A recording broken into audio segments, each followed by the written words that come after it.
All right, thank you very much. Okay, so what does it mean to be a successful Jew? It's a question everyone wants to know. Well, if you ask your rabbi, they might tell you that a successful Jew is someone who studies Torah, lives by all the principles, and has a good godly life. You ask someone who's just a secular Jew, they'll tell you, go be a doctor, go be a lawyer, make a lot of money, retire early, and you're there, you're a success, that's it. But I would imagine that there is not a single Jew out there who would say that a successful Jew is one who is a gambling addict. Well, I became a gambling addict my sophomore year of college. And, I'd always been interested in playing scratch-off tickets and playing my Big Fish casino app and doing fantasy sports. And that was all well and good until I had access to a sports book. And man, talk about having access to the entire betting market on your phone, the click of a button. Now, I'm not a betting man anymore, but I would wager that if you're waking up early to check the weather report in Qatar to see if you should bet snow or sun, you are a gambling addict. So, this was all well and good until I threw away friendships, relationships, definitely a lot of money that I both had and did not have in the form of credit that I owed a few sketchy characters. But I wanted to stop, got to the point where, look, I wasn't the most religious guy out there, but I realized, hey, I'm a Jewish guy and should not be living this way, it's terrible.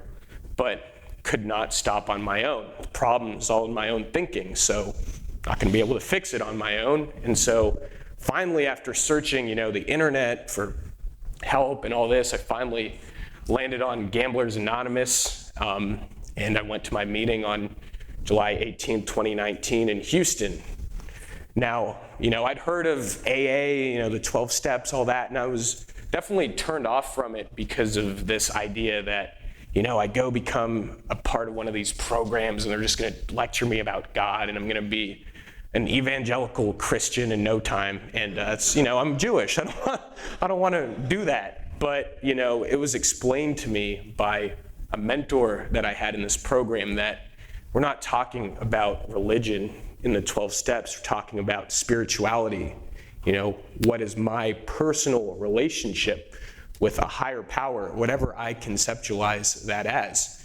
And believe it or not, famed Rabbi Abraham Twersky, God rest his soul, mentioned that the 12 steps not only is compatible with Judaism, but actually has concepts that are derived from the Torah.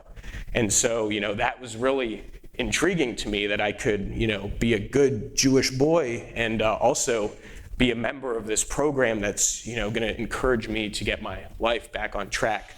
So, how does it work? Because clearly something changed to where I wasn't losing my shirt every single day of my life, and now I'm here talking to you. Well, what happened basically is I was encouraged to do a lot of writing, a lot of prayer, meditation, all that good stuff, go to meetings, connect with people, all this stuff that really helps me to work on my character, just something I totally neglected in the past. I didn't realize this was this wholesale change that in turn takes away the desire to continue gambling. Now, it's been about 3 years and almost 5 months here without a bet. And I've had a lot of help from the Jewish community. I remember very well all my time at the San Antonio Chabad when I was still studying here in San Antonio with Rabbi Saul. And I'd go to my GA meetings and then go by and talk to the rabbi, and we'd go over all these spiritual topics and so on. And it really, really boosted my faith and understanding that, I can be redeemed, forgiven, all this, and live a decent life. And so that's where I am. But you may be thinking, and rightfully so, that this gambling addiction, that's a pretty niche topic, Maybe I struggled with it, but that's not something that affects Jewish people. We're all, abide by the Torah. We don't go out and gamble. Well, not so. Actually, Rabbi Twersky talks about how the Jewish people are actually some of the worst offenders at covering up addiction in the family. They cover it up, they hide it, bail out the addict, because of all the shame. But he says it never works. It doesn't work. And I'm not here as any sort of expert or anything to tell you how to handle having a family member who's an addict or anything. Not even going to try to go there.